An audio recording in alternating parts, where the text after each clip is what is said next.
Labą dieną. Žodžiu, kuo toliau į mišką, tuo daugiau medžių. Ir taip kiekvieną dieną. Viską nors išsiaiškini vieną dalyką ir dar daugiau kyl klausimų. Buvo meistras atvažiavęs, kur čia prieš porą serijų šnekėjau. Tai apžiūrėjom, čia vaikščiojom, apsitarėm kas ir kaip. Tai žodžiu, pas mus buvo toks planas, palapsikstai. Pas mus visos statybos rėmės ant šitų pusiau pabetonuotų grindų. Realiai pagal šitą visą dalyką mums nusistatinėjo ir grindų aukštis, kad jas reiks čia kelti 9 ar 10 cm. Ir kur bus vonių ir tūliks ir viskas, nes ten jau vamzdžiai betonuoti, žodžiu, visokie dalykai. Bet ten, pavyzdžiui, nuotekų išlent, ten tūliko kitoj pusėje vamzdis. Tai iš pradžių mes čia planavom daryti šitam kambarį miegamąjį, po to apsigalvojom, kad darysim tam kitam miegamąjį, nes ten patogiau įsirengti tūliką, nes ir stors vamzdis ir viskas, o betono nesinorėjo griauti. Bet atvažiavo tas meistras ir sako, tai blemba, tai išsigriauta betoną ir viskas. Nu ką dabar visą namo statybos procesą turi diriguoti kažkieno papiltos pabetonuotos grindys. Tuo labiau, kad čia nėra kažkokio padaryto labai stebuklo. Čia kaip 5 cm putos, neaišku kokios, neaišku kokio to tvirtumo ir visko. Ir, nu žodžiu, čia nestebuklas.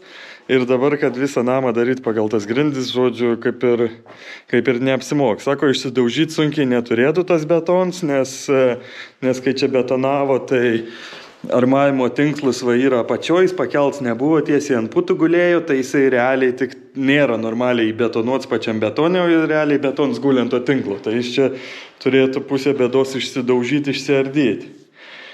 Nu ir galvojam, blemba, nu jo, kaip ir jeigu visą pasidarom taip, to grindų tiek aukštai kelti nereikia. Išsivedžiojam kaip noriu vamzdžius, kur nori tūliks bus, kur nori vonė, kur nori, žodžiu, belekas. Dar plius, nu gerai, šitų grindų lygis yra toks pat panašiai kaip šitų senų originalaus to betono, kur čia iš vis nieko jokios putos nėra, jokio pašildinimo. Ten tai dar ir tie 5 cm, čia nieko nėra. Čia po to betono matas jau čia buvo įlūžę, pabetonuoti iš naujo ir šiaip jaučias, kad čia kaini kažkas biškis kampo apačia. Nu tai žodžiu, ant šito irgi kažkaip kaip ir nieko daryti negali, o taip pat jas reikia daužyti. Nu tai patarėm taip, kad viską išsidaužyti, pasilikti tik sienas, normaliai visur išsilyginti, išsivedžioti elektrą, išsivedžioti vandenį, nuotekas, viską išsivedžioti pagal tai, kaip reikia, kur nori, kad kas būtų. Tai dabar biškai prasimušim dar šį čia, pasižiūrėti, kas čia dedas po šitom grindim. Kiek čia to betonas, kai tik tai yra? Matai, 2 cm.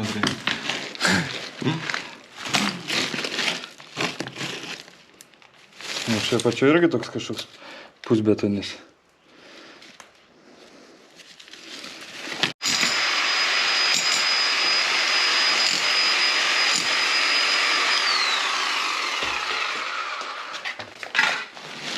Nu, va čia jau toliau, man atrodo, jau tikrai žvėris.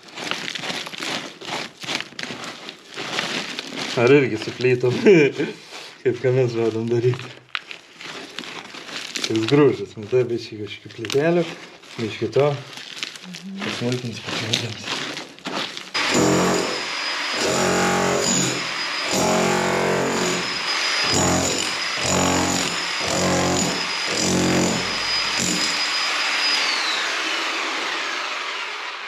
Viens juoks, enkip iš pipkės. Tikrai lengviau negu pečius, tas pečiaus pats ir ką, armatūrų apač. Žodžiu, čia man atrodo per dieną ir išsidaužysim viską. Neturėtų būti problemų. O tada gal bus viskas tik lengviau, bus aiškiau. Kaip aiškiau? Ne tai bus, ne tai kū, bet kaip nors. Tai va, gerai.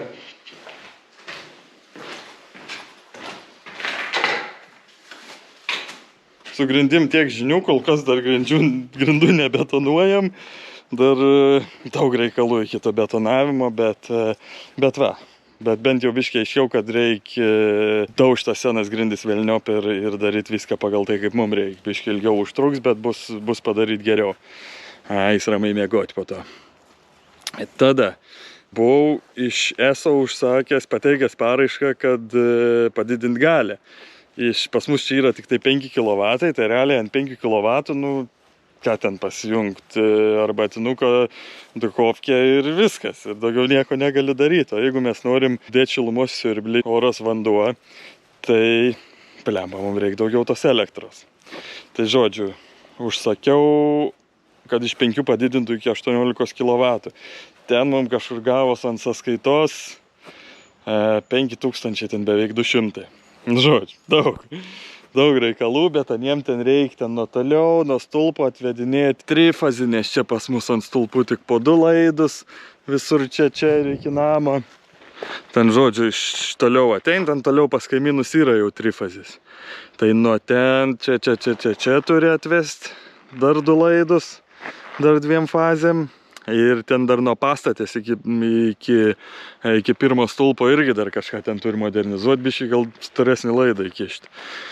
Tai žodžiu, 5 štukos 200, tam, kad įsidėti pečių, oras, vanduo. Pečius dar bus kokios ten, sakykime, 6-7 štukos. Tai žodžiu, kas čia gaunas, 12-13 štukų.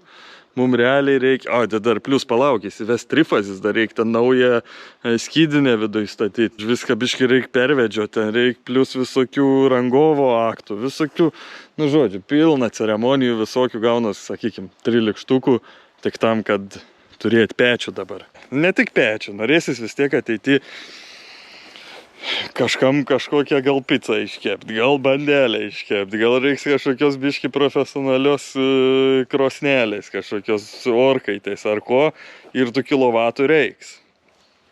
Bet ar jų reikia dabar, pirmai žiemai? Vat klausims, ar čia verta sukišti ant tų 13 štukų ir neturėti nei tos krosnelės, nei nieko, tik turėti pečių ir porą ekstra laidų. Daug reikaliukų. Tai vat ir galvojam, kokie kiti variantai. Jeigu dabar nesididinti, tai įsidėti dujinį šildymą. Sakykime, dujinį šildymą galima įsidėti, aišku, čia miesto dujų nėra gamtinių. Dujas tada reiktų dėti balionus, kažkur statyti ten 3 ar kiek, ar 4 ar 6 balionus. Anuos ten keisti, vežioti, junginėti, žodžiu. Daug reikalų, bet iš kitos pusės gan pigiai įsirengti, atpečius gal štuką. Įrengimas, aišku, dar ten prasivesti dujų vamzdį kažkiek reikės, te kaminą, te vėl kažką. Gal ir daug reikaliukų, bet mažiau negu su elektra. Ir įrengimo kaštai jau žymiai mažesnė.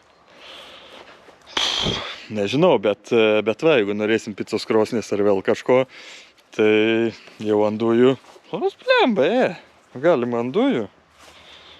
Gal ir variant. Žodžiu.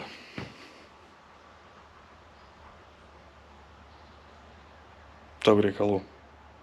Bet ką padarys? Atrodė, aišku, čia įsikelsim tuo, čia yra grindis, nusimetam kilimą, pasistatom lovą, gyvenam, plėtelės klojam, dažom, tapetai, liustrai, dujinės ir viso.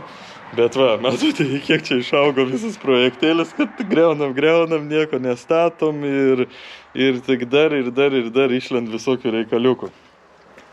Bet kaip nors po biškį išsispręsim, tik nežinau kada. Ir viskas. Ačiū, kad žiūrėjau, tiek naujienų. Susimatysim kitoj serijai. Čia.